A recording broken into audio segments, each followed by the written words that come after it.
This is the last stop on this train. Everyone, please leave the train. Oh my gosh. What do I do? What isn't allowed here? Racism. And what did we learn? They're people now. Yep. If you were an octopus, name something you could do to 8 people all at once. Jerk them off. Little nasty lady wants to see J.O.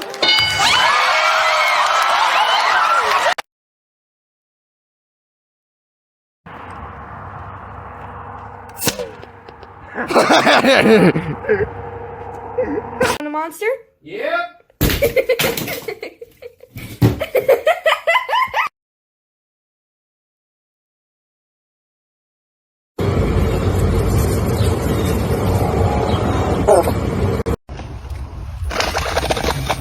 Why? I hate you. I hate you. Stop it.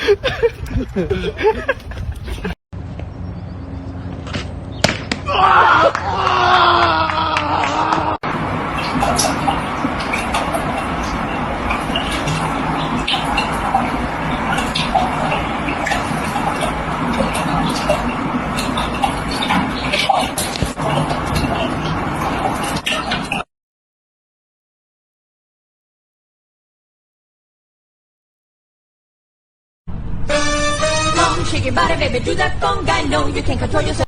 What are you doing? I'm not smoking crack. Don't lie to me. No, I am smoking crack. That was easy. But you hate to lose a beer like this fan did right there.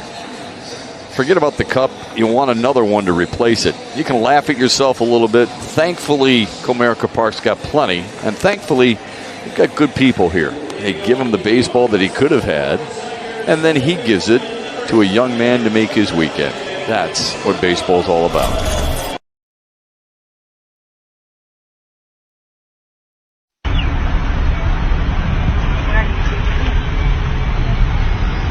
Mama said I could be any here when I grew up, so I decided to be a unicorn.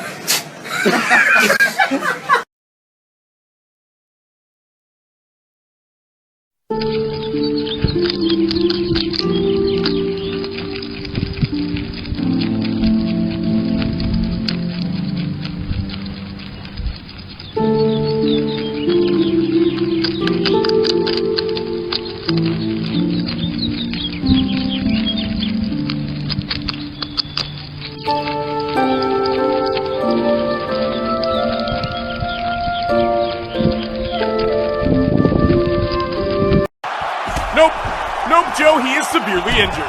Joe, how is it that he can get out of this position? Well, Mike, he needs to completely ignore the laws of physics and just stand straight up. Surprised the G-force of that movement didn't kill them both. Now, Joe, what are the benefits of floating 3 feet in the air and punching yourself in the face? He's looking to score points this round. He's staying very active in the floating position. Reminds me of a young... Don't say it, Mike. Now, this is a huge mistake by Mighty Mouse, Mike. A huge mistake. Joe, with so many fights under his belt, you'd think he would have remembered to enter the cage before the fight started. Yeah, I mean, look at this. Uncle Creepy's trying his best to engage him, but DJ he can't get in the cage. Those doors are hard to find sometimes, Joe. They're really not, Mike. And Ian McCall has become a wizard. Psychic suplex. Mike, DJ's got to do something here. It looks like Mighty Mouse may have become a T-1000, Joe. He's making his way in there, Mike. This is crazy. T-1000 goes right into the mount. And now... How many times am I gonna tell you to get your fucking hands out of the fish tank?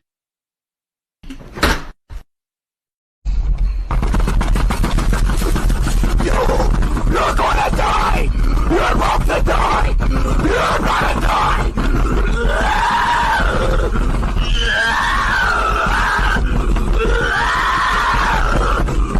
I'm a federal agent. 917-110-3. I'm a federal agent. Get on the ground! 10-3. I'm a federal agent. Why wouldn't you show me your ID when I got here? Don't move forward. You didn't ask for it. He is at 335. Get on the ground. We'll figure it out. On that 10-8. Not getting on the ground. Well, then stay where you're at. I'll stay where I'm at. Fine. Why do you got to make this harder than it is? Listen, I'm not getting on. I have no problem making this. I just want to see if anybody is free precinct to respond as well. You're the one overreacting. I'm not overreacting. We got a call that someone's impersonating a police officer out here, doesn't have ID. No kidding, because she doesn't want to open it. Okay, get on the ground so I can find out who you are. It ain't happening. Okay, fine. Fine. Do you I think I'm a police officer or something? What the heck's the matter with you? Who do you think you are? Get on the ground! I'm not getting on it. Chopper, thanks. I'm not getting on it. 91.7, I'm pulling up. I got my ID. Do not reach for your waist! Keep your hands up! Dude, why would I have an O-leg shit? Get your hands up! Get on the ground! Face down now! Now! Face down! You guys are making a big mistake. You are the one making a mistake! Face down now! All the way down! All the way! All the way! You got my IDs right here, left pocket. Left pocket. And we're gonna put your arm on your back. Wait a second. Do not resist. I'm not resisting. You're acting like a moron. Wait a second. Wait a second. Wait a second. Don't do this. Wait a second. I got a medical condition. Get my license out of my pocket. We're getting you secured first. Please, wait. No. Hold on. I'm hyperventilating. Please, sir. I'm not. Stop resisting. Would you please get my ID out of my left pocket? Stop I'm resisting. You. My wife, please. It's right here. Resist. Please get it. I got one cuff on. Get your Help me up. Just hold me up. Sir, I can't do this. Sir, Stop resisting. Okay, sir, tell us what happened. All right, boom. So I was in the hallway, right? I was at my locker eating a turkey biscuit. This girl came in. First of all, her ass was out. And I don't even think she went to the school. But I don't know who she was rocking with. But she went up to this one dude who was across from me. She said, "Do you like me?" He said, "No." Next thing I know, she pulls out these chainsaw. I'm dead ass. Chainsaw nunchucks, chops this dude in half. I'm seeing this shit. And I thought it was a fever dream. And the only thing I thought to myself, I was like, yo, on God? Is that how we operate nowadays? And I was just flabbergasted. She looks at me. I look at her.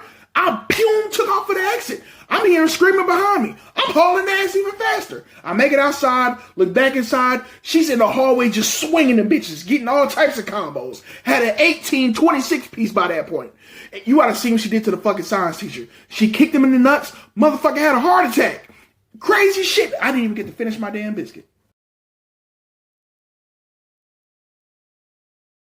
This is a video of probably one of the most secretive and rarest animals that I've encountered to date. So I was messing around with the spring right here. I was trying to jump this gap into the water. All this water bubbles up from deep underground. And as I was doing this, I was causing a lot of splashing and commotion. And I think all of this commotion scared up something that was hiding within the spring.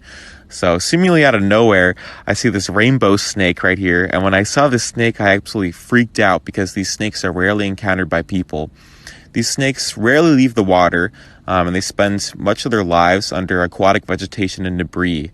And when they do come out, it's usually at nights to hunt American eels, which are their favorite food. So large adults like this are kind of eel-eating specialists, which is something that I think is really interesting. But they've got this absolutely beautiful pattern on them, and they're really placid and calm snakes.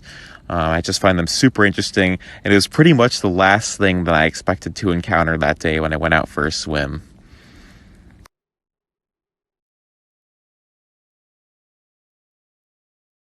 My room?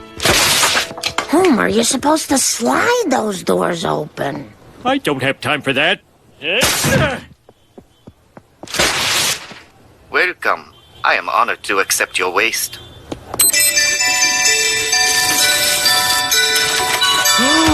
They're years ahead of us. Mom, Lace, check it out. Dad's on TV. Oh, yeah. Breathtaking. Look, there's the Imperial Gardens, the Meiji Shrine, the Hello Kitty Factory.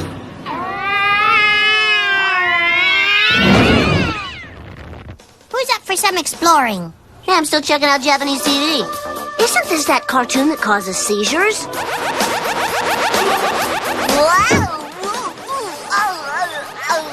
Marg, what are you doing? Hey, what the... All right. This is Sparta, which has obviously become quite an iconic line. I had done quite a few takes, and most of them were, "This is Sparta." And it's part process and part insecurity maybe, but I go, "Can I just try another one?" And he goes, okay, go for it. And that moment comes, and I just go, "This is and kick the guy. I turn around, and all my army are literally like this. And I go up to Zach, and I go, that was too much. That was too much. He goes, yeah, but it was awesome. This is Sparta!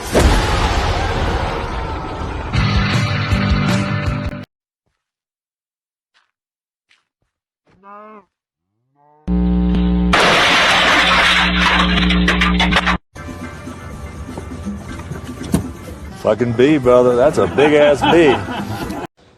It's almost a privilege to care about inflation as your number one issue. The same is true of gas prices, or even the idea that it's the economy, stupid. I always found that analysis lacking because as a black person, I don't want to get killed on the way to my job. So I'm glad I have a job. I'm glad I make a living wage. But if I can't be alive, then what does that other stuff matter? That's a television host in a television studio lecturing people standing in bread lines about their privilege. And by the way, this is how the White House views inflation as well. They're openly mocking anyone who is concerned about inflation. How do you know that? Well, to illustrate the point, the Biden administration just approved a $300,000 grant to promote gay and transgender social acceptance in Botswana. The Daily Caller is reporting that African country can expect the funds anytime soon. Meanwhile, Americans can't afford rice and beans. It's such an obvious failure of leadership. No one can defend this. At MSNBC, they've been reduced to this. If you just lost your house because of a flood in Kentucky, if you just lost your livelihood because it burnt down in a wildfire, if you just lost your life because you are the wrong color and you were pulled over somewhere, inflation doesn't really matter to you or to your loved ones. There are much broader things going on right now in this country that affect so many demographics that the dollars to cents case that has been made time and again about, like I said, it's the economy, stupid. There's a blind spot there, and you'll notice that the majority of people who make that statement are generally white. Inflation, recession, that's not really what matters in life. If you notice the footage we showed you earlier about the bread lines, not a racial issue. Inflation hurts poor Americans the most, and that happens to cut across racial lines. So why are we really making inflation worse? If it's not to save the climate, and it's not about punishing privileged Americans, what's the point? Here's one clue. Buried in the bill is a big giveaway to the Internal Revenue Service. The agency stands to gain $80 billion from this legislation. Now, that will allow the agency to hire more than 80,000 new agents. Keep in mind, the IRS is already wonderfully, mysteriously, heavily militarized. They've stockpiled thousands of firearms and millions of rounds of ammunition. Why does the IRS need all that weaponry? Why do we need to make the IRS even more powerful exactly? We know the point isn't to investigate wealthy or powerful Americans. The most recent version of the bill keeps the carried interest loophole intact. Now, that benefits wealthy individuals and institutions, in particular hedge fund managers, who are some of the Democratic Party's biggest donors. So it won't be Goldman Sachs doors being kicked in with IRS agents with those guns. Now, following all this, Build Back Better means doing exactly what China and hedge fund managers that make a lot of money in China want us to do. What do Americans get out of the deal? Apparently a lot more inflation and probably a lot more audits. Pai, melhor do mundo.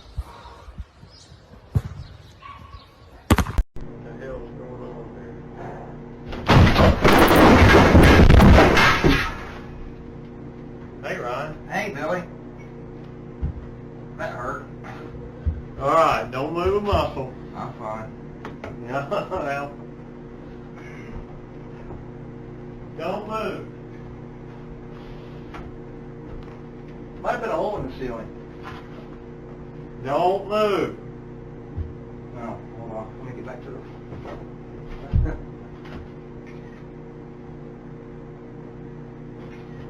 You went too far. Yeah, the defense for the Cardinals been pretty good so far as of late, and they're challenged. Let's.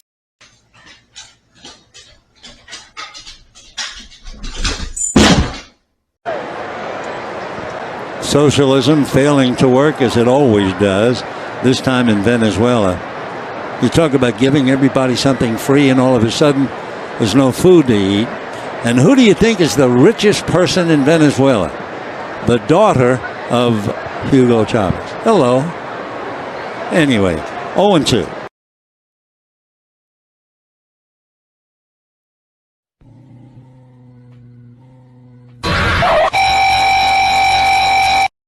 Is it gay to kiss a girl? I mean, you're literally kissing someone who likes dick. Fellas, is it gay to drink water? I mean, the male body is literally 70% water. You're literally deep-throating another man. Yeah, but has that water come from another man? Fellas! That's the important question. Is it gay to look in the mirror? Right, okay. I mean, you're literally checking out a man's body. Yeah, but it's your own. Fellas! It's fine if it's Is your it own. gay to make money? I mean, you're literally collecting pictures of other men. I'm scared. Fellas! Is it gay to masturbate? I mean, you're literally touching a dick. Fellas!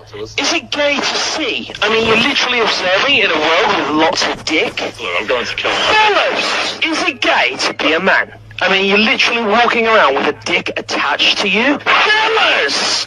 Is it gay to breathe? I mean, you're literally inhaling dick particles. Fellas! Is it gay to exist? I mean, you're literally choosing to be in a world with so much dick. I need this to end right.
Well, good evening and welcome to a special edition of Tucker Carlson Tonight. I'm Will Cain in for Tucker. Now, if you want to know what is in a bill in Congress and what it's actually going to do, take a good look at the name of the bill. Whatever it is, you can be sure the legislation will do the exact opposite. The American Recovery and Reinvestment Act of 2009, for example, it led to the worst economic recovery this country had seen since World War II. The so-called Marketplace Fairness Act is just an internet sales tax, which big companies like Amazon support. Why? Because it helps Amazon price out smaller competitors. And according to Congress, that's marketplace fairness. So we should all be very nervous, very, very concerned that Congress just passed something called the Inflation Reduction Act. It mandates hundreds of billions of new dollars and spending that will increase the money supply in this country. And that will, in turn, devalue the currency, and that, in turn, cause more inflation. That's basic supply and demand. But before we get into the specifics of the legislation, keep in mind, life is already so expensive in this country that we literally have bread lines in major cities. Fox's Jeff Flock just spoke to volunteers at one food bank in Camden, New Jersey, who say that many people cannot afford rice and beans. Look at all these people. This is a line that runs almost around the block here. Yeah, things cost more, and so people that otherwise, you look people well dressed in line that typically would not be at a food bank, but they are. Pre-pandemic, we were at Phil Abundance feeding about 90,000 people per week, and now we're about at 140,000 people per week. Rice, pasta, beans. We're also finding that finding those items for us is getting to be very expensive as well. I just want to again show Stuart the line of folks here, and this is all sorts of folks. They're families, single people. A lot of these people would not be in a line to try and get some food. And that's America. And that's happening all across America. And you have to wonder, why then is the Biden administration devaluing money when we have bread lines? Well, their justification for the bill is that it will stop the climate from changing. That's why the bill includes $50 billion in subsidies for electric vehicle purchases, which, by the way, will lead manufacturers to jack up the price of electric vehicles. We've learned that lesson from from healthcare subsidies and subsidies for college tuition. There's also billions of dollars for the Postal Service to buy new mail trucks that don't pollute as much. And of course, there's $100 billion for the so-called renewable industry. And that includes manufacturers of solar panels and wind turbines. So, is that a good investment? Let's see. Right now, virtually every major renewable manufacturer is based in China. China makes 80% of the world's solar panels and most of the world's wind turbines. So it's safe to say China understands renewables. But here's the revealing thing. China is not relying on those renewables for power generation. Take a look at this chart. It shows annual carbon emissions from China, the US, and Europe, going back to the 70s. Notice our emissions have been going down for years. China's, by contrast, has been rising dramatically. That's because they're not shutting down their coal plants. In fact, they're building more coal plants than the rest of the world combined. What that means is that China wants the rest of the world to run on so-called renewables, but China doesn't want renewables for themselves. And that's because China benefits financially and strategically when Western countries sabotage their own energy supply in the name of protecting the climate. But like any good dealer, they don't get high on their own supply. And most Americans recognize that. Take a look at this recent tweet from Rasmussen, the polling outfit. People in this country care about, of course, things like inflation, the economy, crime, immigration. And by contrast, most Americans recognize the media is far more interested in pushing false narratives about climate change. And there's good reason for that. You'll notice no one in the media ever blames countries like China or India for their carbon emissions, even though they are the world's largest polluters. Instead, the media blames Americans.